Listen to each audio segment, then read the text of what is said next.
This video brought to you by Aldi brand sparkling water. Okay, I'm gonna be 100% honest with you guys. It took me a long time to get good enough to be able to put together licks with chords and make them sound connected as well as musical. But today, I'm gonna help you kind of shortcut all my trial and error and years of practice and give you an insight on how you can get to that point much quicker. So I'm gonna teach you 3 killer transition licks that you can learn and play over any chords and any transition in the key of G. We're using the key of G because there's open notes there, so we can use our major pentatonic sound and scales to be able to get from one lick to the chord and vice versa. The open note helps us make those transitions quicker. So stick around, let's learn 3 killer transition licks in the key of G. Okay, so the chord progression itself is pretty easy, right? All we had was a C, a G, an E minor, 7th, and a D. But all I'm doing is putting little licks out of that. So you might be thinking, well, okay, what licks are you doing that? What scale are you using? I'm simply using a G major pentatonic shape. So the G major pentatonic pattern 1 is just this. 3, 0, 2, 0, 2, 0, 2, 0, 3, 0, 3. It sounds just like a G major chord. I'll do that again. 3, 0, 2, 0, 2, 0, 2, 0, 3, 0, 3. Now I'm into pattern 2, which is just like this. 3, 5, 2, 5, 2, 5, 2, 4, 3, 5, 3, 5. And if you want a free PDF of all 5 of the G major pentatonic shapes with the roots highlighted all the way up the neck, check out the link in the description. I'll do that one again. Now, you want to memorize those, but we're going to use them. We're going to put them right to work right now. So one thing that always got me in the past when I was learning guitar was guitar teachers would have me learn scales and never show me how to use them. So we're going to go right from showing you the scale to using the scale. So all we had was our first lick was this. Into the C. Okay, so we're going 2nd fret 3rd string into the 4th fret 3rd string. So my middle finger is sliding from pattern 1 into pattern 2, 2 to 4, and then I'm plucking 4 again and sliding right back to 2. And then I pull off, then I go 2nd fret 4th string, pull off, and then I land because I have that open note that gives me time to get to the C. So it's just like that. So now we immediately are applying our major pentatonics. So instead of sitting around making people memorize them for hours, we're going to use these things, but you still want to practice those scales as well because you want to have more versatility. So first lick, first transition lick. All right, and then I did a little strum. You don't even have to do that all the way. Then we're going to do that same lick again. And we go to the G chord or the 1 chord. So here's our second transition lick. All right, kind of the same move, but we're on different notes. So this is out of pattern 2, the major pentatonic. All right, and then we end up in pattern 1. So what am I doing? 3rd fret 2nd string, up to the 5th fret 2nd string, and I come back again, 5 to 3, pull off, and then 2 to open on the pull off on the 3rd string.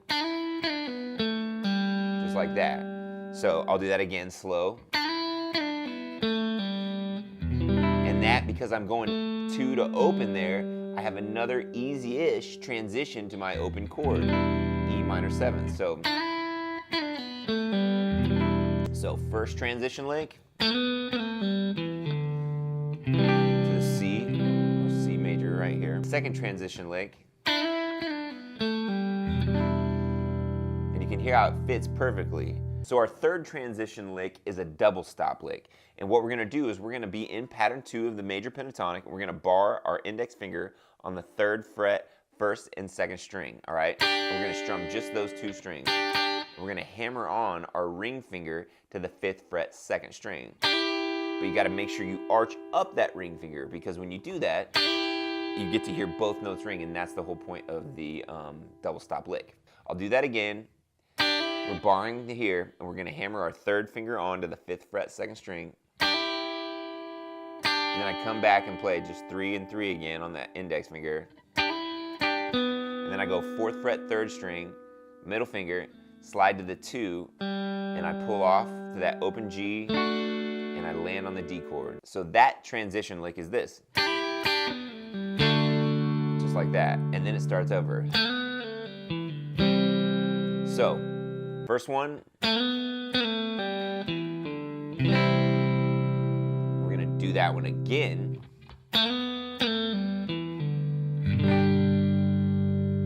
Second one,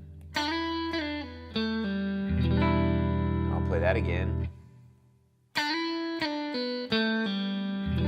Notice that one had 2 pull-offs, and then the last one, a double stop lick.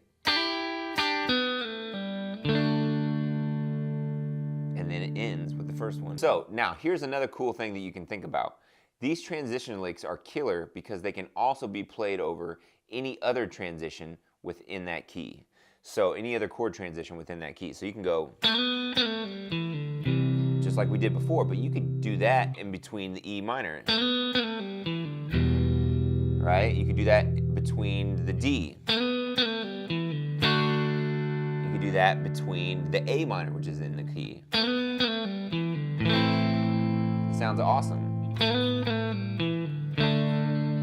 Right? So you can literally use these transition licks in between any chord progression in the key of G.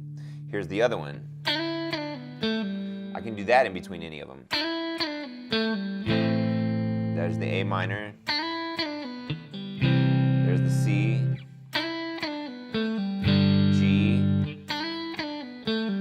E minor. So notice, and what you should practice is playing these transition licks in the order that I first showed them and first played them in the song. Try them out and mix them up with different chords after each lick. All right, so that's it for today's lesson. Hopefully you've been enlightened on why using an open key to get those chord lick chord ideas down is a great place to start. Using those open notes in between on your licks really gives you a little bit more time to get to the chords that you need to get to in the open position, which should make it more fun and more accessible to everyone. And you won't have to go through all the pains and struggles that I had to go through just to figure that type of stuff out. So if you enjoyed the lesson and you got something out of this, please consider liking and subscribing. It really helps support my channel. Also, leave a comment on what you thought about the lesson, and if you're struggling with anything, also throw that in the comments as well. All the equipment that I used, minus this particular guitar, will be linked in the description. If you click on something there and you want to buy it, it also helps support me as a teacher and as a creator as well. You guys have a good day.